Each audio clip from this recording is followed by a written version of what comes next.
अस्सलाम वालेकुम नाजरीन, आप रूबरू प्रोग्राम देख रहे हैं और मैं हूं आपका मेज़बान शौकत पराचा। ये केपी की ख़ास सियासत है या फिर पीटीआई के अंदर तकसीम के मालूम नहीं। परसों जब सेनेट का वहाँ इलेक्शन होना है या मुतफ़िका तौर पर फिर सारे उम्मीदवार सेनेटर डिक्लेयर हो जाने हैं, क्योंकि बानी पीटीआई ने जो लिस्ट दी है पार्टी क़यादत कह रही है कि वो हतमी है, लेकिन पार्टी के अंदर एक नाराज़ ग्रुप इरफान सलीम साहब या खुरम ज़ीशान या फिर आयशा बानो वो कह रहे हैं कि नहीं नहीं, यहाँ इलेक्शन ज़रूर होगा। ये बहुत बड़ा सवाल है। नाराज़ ग्रुप भी अपनी मीटिंग कर रहा है, पीटीआई का जो हुकूमती ग्रुप है वो भी इजलास कर रहा है, और आज तो गवर्नर खैबर पख्तूनख्वा फैसल करीम खान कुंडी साहब के साथ जो अपोजिशन इत्तेहाद है उसने भी मीटिंग की। हम ज़रूर बात करेंगे। इसके अलावा बारिशों ने तबाही फेर दी। पाकिस्तान के अंदर पानी ना हो भी तो मसला, बारिशें हो गई तो भी मसला, पानी ज़ख़ीरा करने के भी मसाइल हैं। इस हवाले से आज हम आपको ज़ेर तामीर मुमंद डैम के बारे में बताएंगे, क्या कैपेसिटी है या वो मंसूबा है क्या, और फिर नए डैम बनाने की ज़रूरत के हवाले से, ख़ुसूसन जब इंडिया ने पाकिस्तान का पानी बंद करने की धमकी दी है तो चेयरमैन वापडा जनाब नवीद असगर चौधरी साहब की बातचीत भी आपके सामने पेश करेंगे।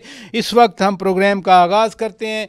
None other than governor Khyber Pakhtunkhwa जनाब फैसल करीम खान कुंडी साहब हमारे रूबरू हैं। बहुत शुक्रिया गवर्नर साहब, आपने वक्त दिया। मेरा पहला सवाल ज़रा सियासत से हट के है। दहशत गर्दी, आज फिर हंगू में अटैक हो गया और डीपीओ साहब मोहम्मद खालिद साहब ज़ख्मी हो गए, अल्लाह ताला उनको सेहत दे। ये कब कंट्रोल होगा मामला?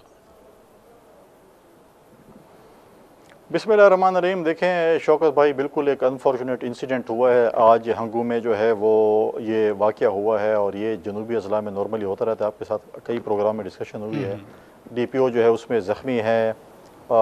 इस तरीके से जो है बाकी इलाकों में एक जगह पे शायद वो मालाकड़ में भी कोई कैसे वाक़यात हुए हैं। तो मैंने पहले ही कहा था कि ये सूबाई हुकूमत जो है ये अमन अमान कायम करने में नाकाम हो चुकी है। ये संजीदा नहीं है, इन्होंने सूबा दहशत गर्दों के हवाले कर दिया है। इनकी संजीदगी आपको कभी भी नज़र नहीं आएगी कि ये चीज़ें इन्होंने, आप देखें जनूबी अजला, आप यहाँ से कोहाट से शुरू हो जाएँ, आप कोहाट है या हंगू है या लकी है या बनू है, डी खान है, टांक है, साउथ वज़ीरिस्तान है, नॉर्थ वज़ीरिस्तान है, कुरम का सिचुएशन देखें, बाजोड़ में देखें, अब मालाकड़ में ये चीज़ें शुरू हो गई। तो ये लोग गैर संजीदा लोग हैं। इनका वन पॉइंट एजेंडा है कि माल कैसे लूटना है, पैसे कैसे गबंद करने हैं, नौकरियाँ कैसे बेचती हैं, हमने ठेकेदारों से कमीशनें कैसे खानी है। लॉ एंड ऑर्डर पे आपने कभी संजीदगी, मुझे बताएं, आप तो तमाम पॉलिटिकल पार्टीज़ के लोगों को बुलाते हैं, कभी उन्हें लॉ एंड ऑर्डर पे संजीदगी का मुजाहरा किया है कि लॉ एंड ऑर्डर? अच्छा, संजीदगी को आप क्वेश्चन कर रहे हैं, लेकिन अब तो वो बहुत संजीदा हो गए। उन्होंने कहा कि बानी पीटीआई ने जो लिस्ट दी है वही हमारे उम्मीदवार हैं। आप लोगों ने बड़ी मेहनत की यकीनी तौर पर कि बिला मुकाबला सेनेट वाला जो प्रोसेस है मुकम्मल हो जाए। अब आपको क्या नज़र आता है कि वाकई जो आपकी लिस्ट है उनकी लिस्ट है ये बिला मुकाबला हो जाएंगे, या फिर परसों बाकायदा इलेक्शन होगा सूबाई असम्बली में?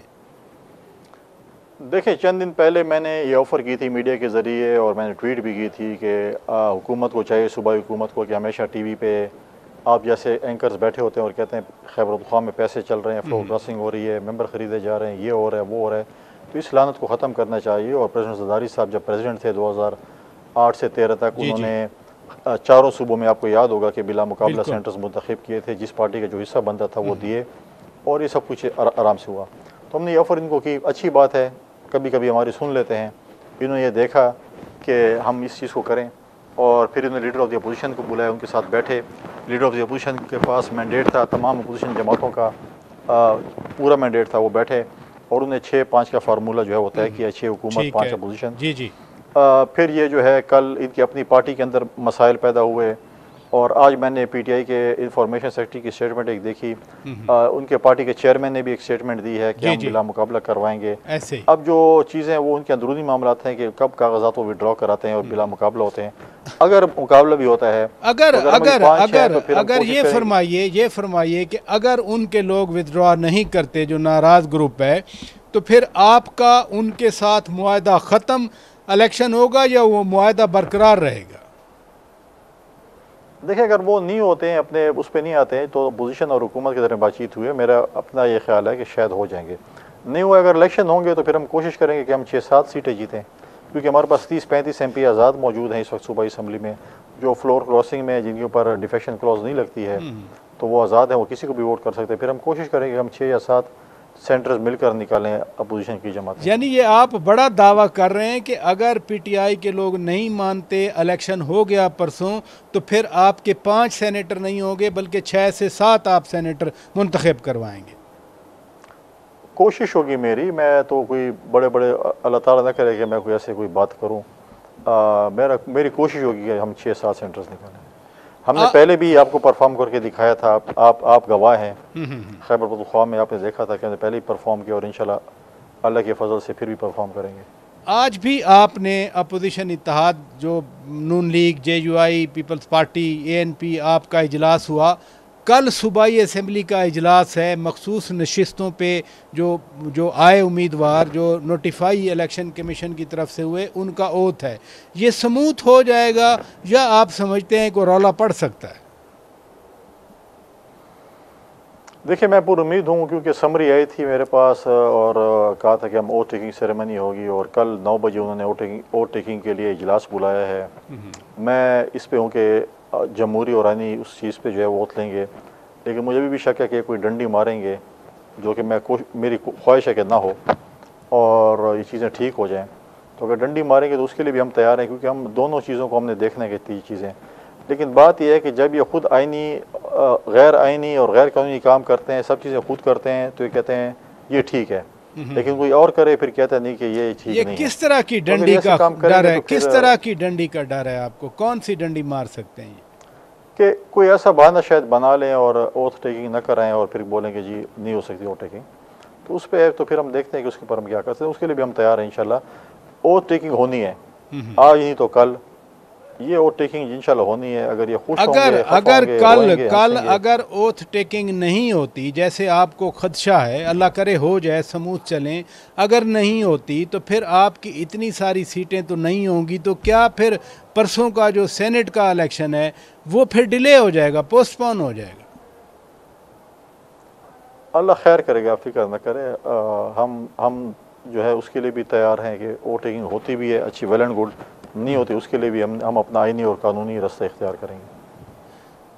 जो आपने एग्री किया, यानी आपके अपोजिशन इत्तेहाद में हुकूमत के जो उम्मीदवार आए 6, उनको आपने बिला मुकाबला करने के लिए मुआहदा भी हुआ। खुद PTI के लोग कह रहे हैं कि ये तो कारकुनों को टिकट नहीं दिए गए, ये ATMs हैं। किसी ज़माने में आप लोग PTI के अंदर, जो अब तो खैर वो चले गए, आप कहा करते थे ATMs हैं, तनकीद किया करते थे। अब नई ATMs आपके शोल्डर पे चढ़ के सेनेट में आ रही हैं क्या?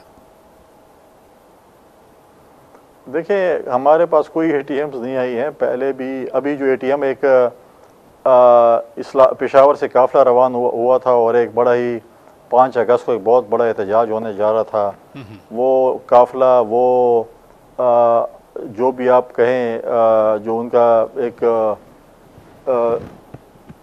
उन्होंने एक जो भी करना था, वो जाकर लाहौर के एक फार्म हाउस में ठुस हो गया और जो है और वापस आ गए और उन्होंने कहा कि 90 दिन के अंदर हम ये चीज़ें करेंगे।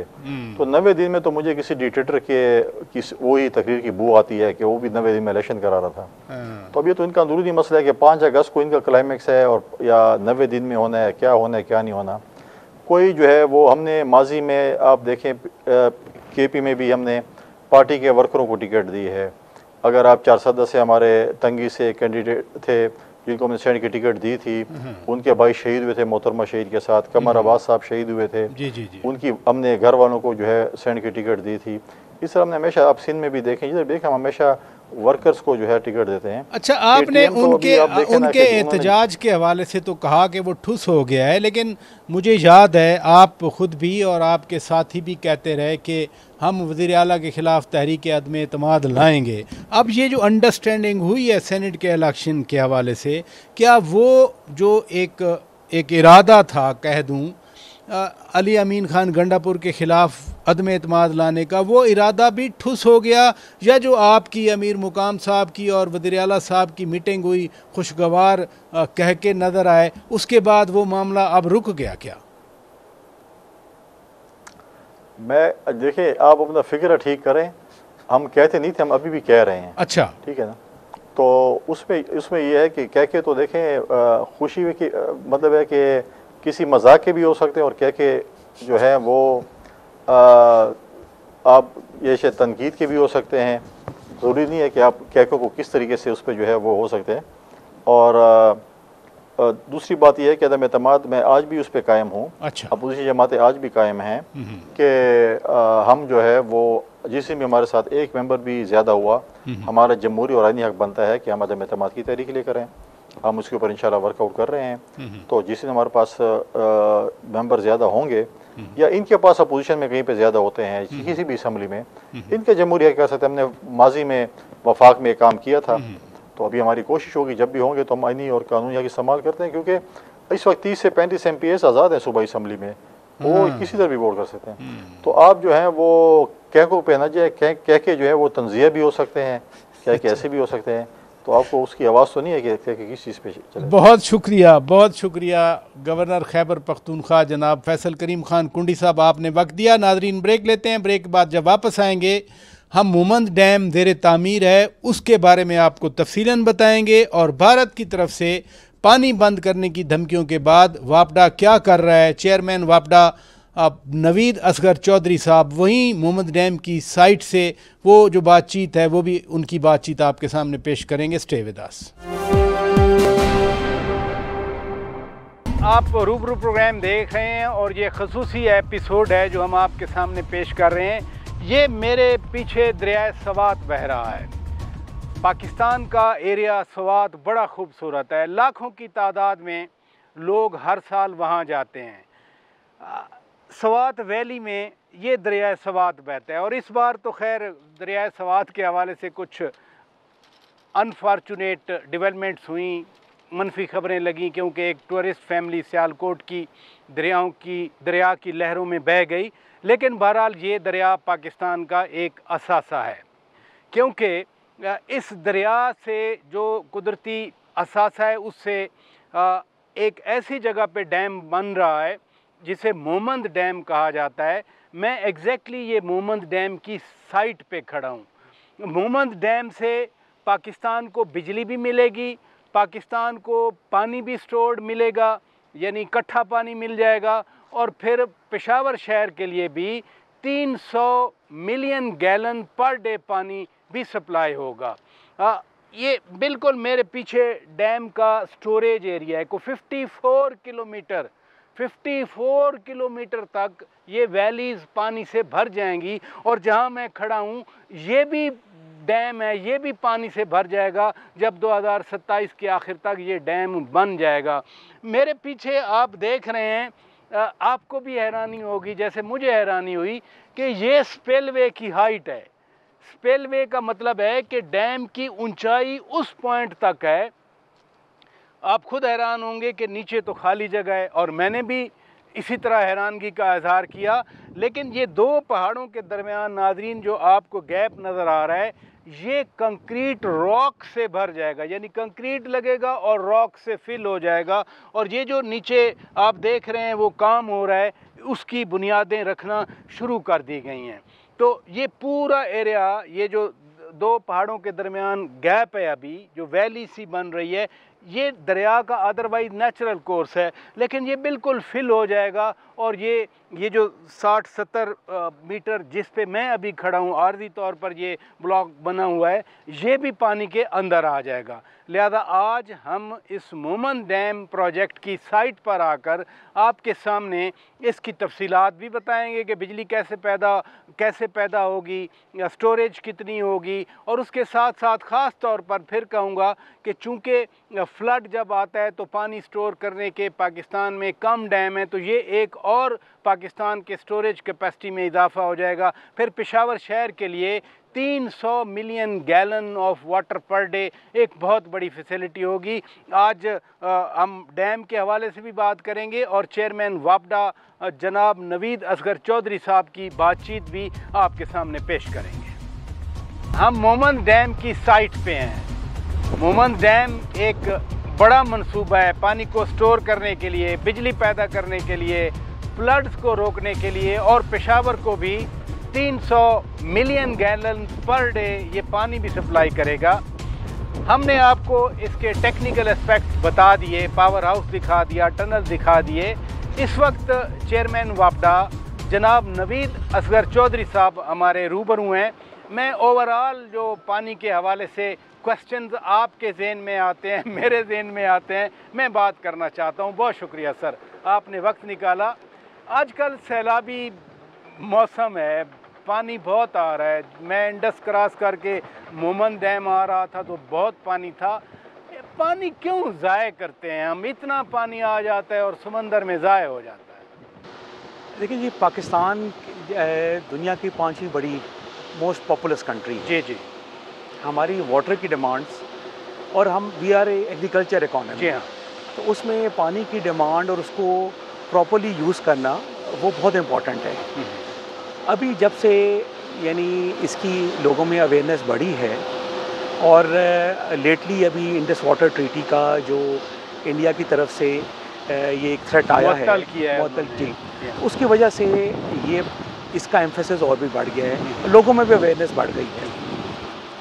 हमारी इस पॉपुलेशन को कैटर करने के लिए ये इम्पॉर्टेंट है कि पानी की प्रॉपर डिस्ट्रीब्यूशन हो। जिस तरह चारों सूबों का यानी एग्रीमेंट हुई और उसके बेसिस पर जो वापडा जैसा इदारा जो इसमें एक कलीदी किरदार रखता है, वो इस तमाम प्रोसेस में सेंटर स्टेज उसने ले ली है, जहाँ पर हम पानी का ज़ख़ीरा करते हैं। हमारे पास रिजर्वायर्स तरबेला और मंगला जो बहुत पुराने हैं और उसकी वो सेडिमेंटेशन की वजह से अब उनकी कैपेसिटी रिड्यूस हो गई है। खास तौर पर तरबेला में सिल्टिंग इतनी ज़्यादा हो गई।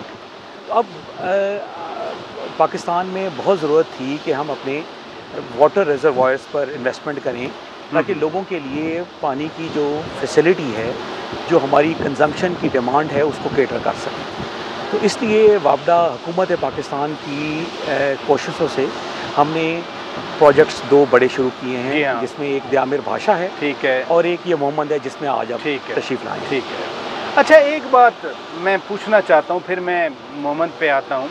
आपने ख़ुद जिक्र किया इंडिया की तरफ से थ्रेट्स हैं और उन्होंने वर्चुअली उन्होंने कहा हमने मुअत्तल कर दी है। बतौर चेयरमैन वापडा या वापडा एज एन ऑर्गेनाइजेशन आपको कितनी कंसर्न्स हैं कि अगर चनाब का पानी बंद हो गया, झेलम का बंद हो गया, मंगला इतना बड़ा रिजर्वायर है हमारा, अगर वाकई वो बंद कर देते हैं तो पाकिस्तान का क्या बनेगा? देखिए जी, पाकिस्तान नेचुरली इंडिया की तरफ से एक थ्रेट है अब। जी हाँ। और एक we have to take the necessary precautions and measures. इसमें ये तमाम जो भी हम मेजर्स लेंगे वो टाइम कंज्यूमिंग हैं, वो कॉस्ट उसकी होगी, अच्छी बड़ी कॉस्ट देनी पड़ेगी और उसका टाइम लगेगा। तो वापडा एक इदारा है जो चारों सूबों का एक एज ए फेडरल एंटिटी एक उसकी बायन है, एज ए यूनिफाइड एंटिटी। ये चारों सूबे गिलगित बल्तिस्तान, कश्मीर, ओनरशिप वापडा की है। तो अल्हम्दुलिल्लाह इस इदारे के पास वो रिसोर्सेज हैं, हमारे पास वो इंजीनियरिंग कैपेसिटी है। ये इदारा पिछले तकरीबन 6 दहाइयों से कंट्रीब्यूट कर रहा है पाकिस्तान की वाटर और हाइड्रो पावर के अंदर। तो इस इदारे के ऊपर नेचुरली ज़िम्मेदारी भी बहुत है और हम ऐसे खूबी कोशिश करेंगे कि जो फेडरल गवर्नमेंट की अब प्रायोरिटी बहुत ज़्यादा हो गई है, ख़ास तौर पर चनाब पर जो स्टोरेजेस, क्योंकि अभी तक पाकिस्तान में दरियाए चनाब पर हमारी कोई स्टोरेज नहीं है। तो वापडा को फेडरल गवर्नमेंट की तरफ से ये डायरेक्शंस आई हैं। अच्छा जी, कि इमीडिएटली जो चनाब पर स्टोरेजेस हम प्लान कर रहे थे और उसमें ऑलरेडी हमारी कुछ ना कुछ हेडवे हो चुका था। चनियोट डैम एक ऐसा मंसूबा है जो हम काफ़ी हद तक ये हेड मेराला से नीचे है। जी बिल्कुल, हेड मेराला से पहले बिल्कुल एग्जैक्टली। और तो फिर पंजनंद भी है आपके पास आगे। तो ये 4 कैस्केडिंग डैम्स होंगे। इनकी तकरीबन मोर और लेस 1 मिलियन एकड़ फीट हर डैम की कैपेसिटी होगी स्टोरेज की। तो वापडा ने अभी इसे काम शुरू कर लिया और इंशाल्लाह ताला हम अपार्ट फ्रॉम ये जो 2 बड़े मंसूबे हैं स्टोरेज के, इसमें हम इंशाल्लाह कोशिश करेंगे कि इन चारों मंसूबों पर काम जितनी जल्दी हो सके हम कर पाएँ। ये आपने बड़ी बात बताई कि चनाब पे अब स्टोरेज कैपेसिटी बन रही है, यानी पंजनंद है, त्रिमू है, मिराला है। ये जो चनियोट वाला ये कब शुरू होगा? देखिए जी, ये एक जो प्रोसेस होता है डैम का, नेचुरली एक साइट, पर्टिकुलर साइट सेलेक्ट होती है। उसके बाद उस साइट के लिए, जिस तरह आपने देखा है, यहाँ तकरीबन कोई 14 डिफरेंट लोकेशंस पर काम आज हो रहा है, वर्क फ्रंट्स जी, इसे मैसिव प्रोजेक्ट। और इस तरह के प्रोजेक्ट, जिस तरह भाषा है, इससे भी बड़ा है, आपने देखा है। तो इन प्रोजेक्ट्स के लिए बड़ा इंपॉर्टेंट है कि हम साइट सिलेक्शन बड़ी इंपॉर्टेंट हो। उसके लिए एक लॉन्ग स्ट्रेच ऑफ हमें सर्वेस करने पड़ते हैं, साइट की टोपोलॉजी, हाइड्रोलॉजी, जियोलॉजी, जी, उन तमाम पैरामीटर्स के बेसिस पर हम फिर फाइनलाइज करते हैं पर्टिकुलर साइट। अल्हम्दुलिल्लाह हमारे पास इन हाउस एक बड़ी अच्छी कैपेसिटी है, बिकॉज ये काम हम वापडा बड़ी एफिशिएंटली करता रहा है थ्रू इन डेकेड्स। तो इसलिए हमने चेन्योट के डैम में हमने इसकी एक डिज़ाइन जो वर्केबल डिज़ाइन होगा वो हम तकरीबन तैयार कर चुके हैं। जब ये भारत की तरफ से ये कहा गया कि हम इंडस वाटर ट्रीटी मुअत्तल करते हैं और हेल्ड इन एबेंस का उन्होंने वर्ड यूज़ किया, पाकिस्तान के अंदर बार बार कहा गया कि जी मोमंद डैम जो है अब वो हम उस पर मोर फोकस करेंगे। क्या मोमंद डैम हमारी ज़रूरियात पूरी कर लेगा इन केस खुदा न खास्ता भारत पानी रोकता है चनाब का, झेलम का? देखिए जी, डैम का जो बुनियादी फ़ायदा होता है कि जब आपके पास पानी अवेलेबल होता है इन अबंडेंस, उसे तो आप स्टोर करते हैं और अपनी रिक्वायरमेंट के मुताबिक डाउन स्ट्रीम आप यूज़ करते हैं for irrigation purpose, for drinking water और बाकी जो इसकी यूटिलिटीज़ हैं। तो इस केस में मोमंद इस पूरे इलाके के लिए एक गेम चेंजर होगा। अच्छा, ये वो डैम है जो फ्लड्स का आपने जिस तरह देखा, 2022 का फ्लड इधर से गुजर के गया, 2010 वाला जी, बिल्कुल उड़ गया था जी, मुझे याद है, आप कवर कर रहे थे। एग्जैक्टली। सो वो उन फ्लड के रेवेजेस को कंट्रोल करने के लिए फ्लड मिटिगेशन का बहुत बड़ा इम्पोर्टेंट टूल है या सोर्स है डैम्स। सो मोमंद डैम रिवर सवात और रिवर काबुल का कॉन्फ्लुएंस होगा और डाउन स्ट्रीम जो पूरे शहर चारसदा, नौशहरा ये इफेक्ट होते थे because of the dam, because of no dams. और बिल्कुल जी, सो जो 3.5 लाख क्यूसेक का उस वक्त 2022 वाला फ्लड आया, जिसमें आपने बताया मुंडा हेडवर्क्स जो था वो उसके 3 जो प्लैंक्स थे वो बह गए उसमें। तो वो not only disruption of life है, लोगों की जानें गई, लोगों की रोज़गार प्रॉपर्टी डैमेज हुई। उसके लिए ये डैम एक इंशाल्लाह ताला it's going to mitigate floods. और फिर हम इन कंट्रोल्ड वे में नॉट ओनली हम ऐड करेंगे जो इस वक्त एग्जिस्टिंग कमांड एरिया, तो 18,000 एकड़ हमारा कमांड एरिया बढ़ेगा इससे। और जो ऑलरेडी एग्जिस्टिंग हमारा कमांड एरिया है उसकी फर्टिलिटी, बिकॉज वाटर आपके पास और ज़्यादा होगा, वो तकरीबन 1,60,000 एकड़ है। अच्छा, जो एग्जिस्टिंग के ऊपर इसका इम्पैक्ट होगा। 1,60,000 एकड़ को पानी मिलेगा करने वाफर मिलेगा। आपकी मौजूदगी से मैं और भी जो 2-4 पब्लिक इंटरेस्ट के क्वेश्चन हैं मैं करना चाह रहा हूँ। मसलन एक कंसर्न दिया जाता है कि जी वापडा जितने भी मंसूबे शुरू करता है कोई भी बर वक्त मुकम्मल नहीं होता, ताख़ीर का शिकार होते हैं, कॉस्ट भी बढ़ जाती है और फिर जो फ़वाइद जल्द मिलना चाहिए वो भी ताख़ीर से मिलते हैं।